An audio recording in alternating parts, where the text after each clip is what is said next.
प्रधानमंत्री नरेंद्र मोदी बेहद दूर की सोचते हैं। अब तक ऐतिहासिक जीत उन्होंने ऐसी ही हासिल नहीं की है।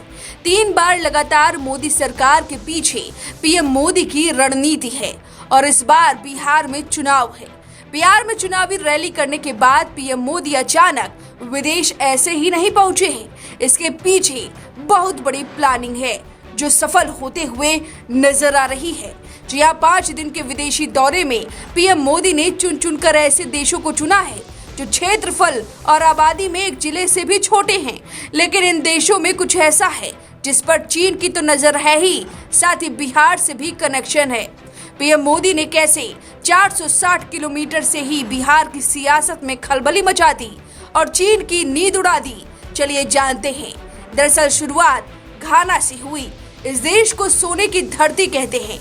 यहाँ सोना बेहद सस्ता मिलता है, साथ ही तमाम मिनरल्स मिलते हैं। इस देश पर चीन अपनी पैठ बना रहा था, जिसमें सेंध मारने का काम भारत के पीएम नरेंद्र मोदी ने किया है।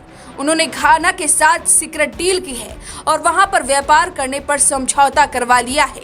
इसके बाद पीएम मोदी पहुंचे कैरेबिया के दूसरे देश त्रिनिदाद और टोबैगो। इस देश का बिहार से तगड़ा जुड़ाव है। वैसे तो पटना से 1460 किलोमीटर की दूरी पर है और यहीं से पीएम मोदी ने कुछ ऐसे संदेश दिए हैं जिसके बाद विपक्ष में खलबली मच गई है। चुनावी माहौल में पीएम मोदी ऐसे पासे फेंक रहे हैं जिसके जवाब में विपक्ष के पास कोई दाव ही नहीं है। त्रिनिदाद को मोदी ने इसलिए चुना क्योंकि इसे मिनी इंडिया कहते हैं। यहाँ की आबादी 40% यूपी बिहारियों की है। यहाँ तक कि यहाँ के पीएम कमला प्रसाद, जो कि देश की पहली महिला प्रधानमंत्री बनी है, खुद बिहार के बस्तर के मूल निवासी है। ये देश बेहद छोटा है, लेकिन इस देश में सब कुछ भारत के बिहार जैसा है। खाने से लेकर कपड़े तक, यहाँ तक कि भोजपुरी संगीत तक, सब कुछ बिहार जैसा है। होली, दिवाली, दशहरा यहाँ पर मनाई जाती है और इसी देश में पीएम मोदी ने यहाँ के लोगों के जरिए सीधे बिहार की जनता को संबोधित किया है। यहाँ उन्होंने बकायदा भोजपुरी गीत सुने, खाने में दाल भात तरकारी खाई और पीएम कमला को बिहार की बेटी कहकर संबोधित किया। फिर क्या, देश के बिहारी ये सब कुछ सुनकर गदगद हो गए। पीएम मोदी ने त्रिनिदाद दौरे से बिहारियों का गौरव और बढ़ा दिया है। इससे साफ पता चलता है कि एक बिहारी जब भारी होता है तो यहाँ तो 40% लोग हैं।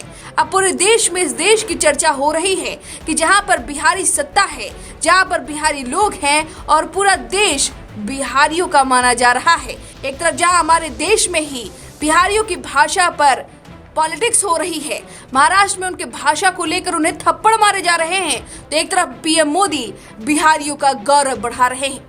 इस देश में बिहारियों के इतिहास के बारे में बताएं तो 1938 से लेकर 1917 के बीच ब्रिटिश साम्राज्य ने गिरिमिटिया मजदूरों को भारत से कैरेबियन, अफ्रीका, फिजी और अन्य उपनिवेशों में ले जाना शुरू किया था।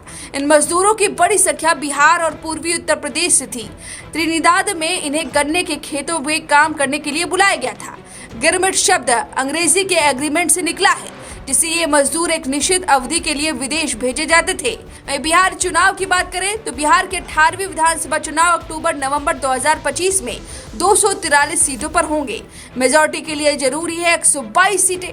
प्रधानमंत्री मोदी के नेतृत्व में एनडीए जेडीयू साथ में लड़ रही है, जिसमें नीतीश कुमार सीएम चेहरा माने जा रहे हैं।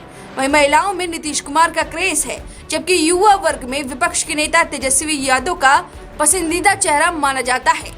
वहीं चिराग पासवान ने Bihar first, Bihari first campaign के तहत खुद चुनाव लड़ने की घोषणा की है। उन्होंने हाल ही में जोरदार रोड शो किया है। वहीं प्रशांत किशोर ने नया दल जन स्वराज पार्टी बनाया है।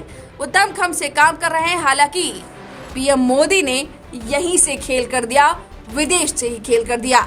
अब कथित बिहारी देश पर आपकी जो भी राय है, हमें कमेंट करके जरूर बताएं। वीके न्यूज, राष्ट्र के नाम।